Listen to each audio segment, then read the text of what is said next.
welcome to another brand new episode of Game On the Record, brought to you by Homer 9 and Sons. Alongside Rob Longo, I'm Andrew Chiappazzi. We're here at Ambridge, where the Bridgers are in first place in a busy Section 3 and Class 4A. Have plenty of section games to go next week, but have a non-section game against Pine Richland on Saturday. Later on in the show, we'll talk to Ambridge pitcher Brooklyn Catula. You know, Rob, it's been interesting to watch this section because there are 4 or 5 very competitive teams in Ambridge, Blackhawk, Beaver, Central Valley, and even Hopewell's making a little bit of a run lately.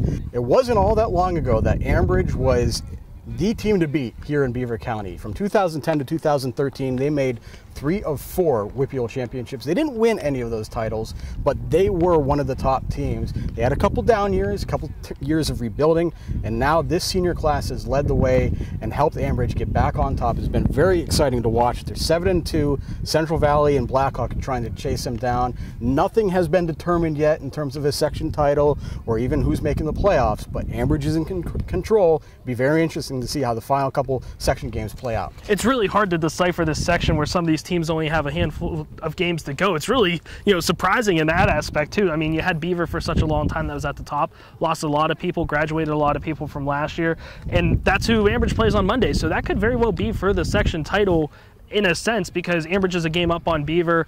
Now, if Ambridge does lose that game, then we got a real big logjam, not only for playoff spots, but also for whoever wins the section. But regardless, the Bridgers have found some resurgence this season, I guess you could say that. I mean, that's fair.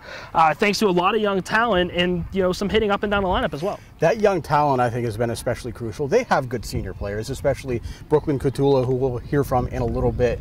But I think it's the emergence of sophomores like Kim Kuzma and Alex Bupp. They have a couple of freshmen like Haley Holman, who's been a solid addition.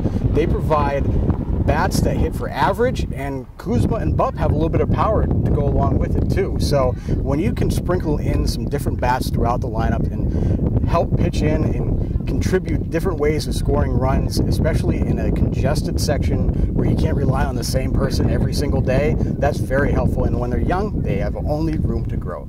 Yeah, especially in softball too, because softball usually have one dominant pitcher, maybe 1 or 2 hitters at the top of the lineup, and that's about it. But here for this Ambridge team, if you shut down one person, good luck trying to shut down the rest of them, because, I mean, this team can hit up and down the lineup, and that just shows what kind of softball team Ambridge really is, and why not win a section, and why not make a deep run into the WPL playoffs with the talent and the youth that Ambridge has.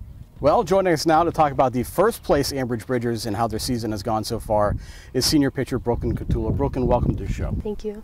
Brooklyn, you guys had a little bit of a roller coaster week. You lost to Blackhawk 3-1 on Monday, and then turned around and beat Central Valley 9-7 on Tuesday. What did it mean for you guys to pick up that win on Tuesday to kind of regain that confidence? It was a really big deal. Monday we just had a rough inning, and then we just couldn't pick it up. And today I told them, I said, you just can't give up the whole game. We just gotta keep pushing and pushing and pushing, and that's what they did. Biggest thing that I've seen from you guys is it seems like you have a very well-rounded lineup now, especially with some youngsters coming in and sophomores like Kim Kuzma and Alex Bupp. What have those youngsters, especially Kim and Alex, brought to this team in that lineup? They're a huge help. Like, I've played travel ball with them. They're a little younger than me. But like last year, they knew they had a big role, and this year they knew they had to pick it up. We even have 2 freshmen that start in our infield, and they know they have to pick it up. They have to do their thing. And you have to understand that they'll make errors every once in a while, but that's okay. Like, you just have to understand and just tell them, it's okay, just shake it off, keep going. Brooklyn, your pitching's been outstanding this season, but you've been able to do it with the bat as well. Do you have a little bit more confidence in one part of your game or the other, or are they pretty even? I have a little more confidence in my hitting because that's what I normally do. I only pitch for high school. I don't even pitch in travel ball anymore because when I go to college, I'm just going to hit and field. But I practice a lot this winter to make sure I can do what I need to do. So I'm excited. Obviously, your immediate plans are trying to have the best season possible, see how far you can go into the playoffs, but you mentioned college. What are your college plans? Have you picked a school? What's sort of the future look like? I committed actually last year to IUP literally the day after our playoff game. I called Coach. I said, Coach, I would love to play for you, and he was so excited. And he asked me, where you want to play, and I told him, if you just put me on the field, I'll play wherever you want me to play. I just want to play for you. Brooklyn, appreciate your time. Great start to the season so far. Best of luck the rest of the way. Thank you. Well, that does it for this edition of Game On the Record. You can check out our Facebook page for anything you might have missed from us all throughout the week. Be sure to check out timesonline.com on Friday and all weekend long for scores, stats, stories, and more. And of course, you can always follow us on Twitter with the account Time Scores for all the latest news and updates from those of us here at timesonline.com. For Rob Longo, I'm Andrew Chiappazzi. Goodbye from Ambridge. We'll see you soon.